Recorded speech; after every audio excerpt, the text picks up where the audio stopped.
تاریخ انسانی میں بہت سے ایسے فیصلے بھی ہیں جو کسی انسان کی بجائے غیر انسانی اشیاء نے کیے تھے۔ ایسے ہی فیصلوں کے چند تاریخی واقعات پیش خدمت ہیں۔ مورخین کے مطابق ذوالقرنین کے زمانے میں ایک مخصوص قسم کا پانی ایسا تھا جو فیصلہ اور ثالثی کا کردار ادا کرتا تھا۔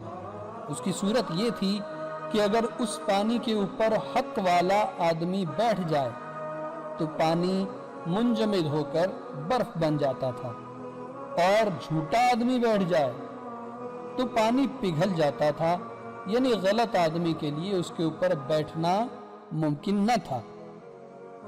حضرت ابراہیم علیہ السلام کے زمانے میں آگ ثالثی کا کردار ادا کرتی تھی۔ آگ میں ہاتھ ڈالنے سے جھوٹے آدمی کا ہاتھ جل جاتا تھا اور سچے آدمی کا ہاتھ صحیح و سالم رہتا تھا۔ حضرت موسیٰ علیہ السلام کے پاس ایک لاٹھی تھی جو جھوٹے کے لیے زحمت اور سچے کے لیے نعمت بن جاتی تھی۔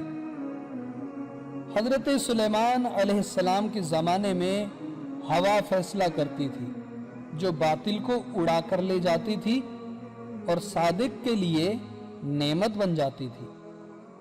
حضرت داؤد علیہ السلام کے زمانے میں ایک زنجیر فیصلہ کرتی تھی۔ سچے آدمی کے لیے اس کا چھونا آسان ہوتا تھا، مگر جھوٹے کے لیے مشکل۔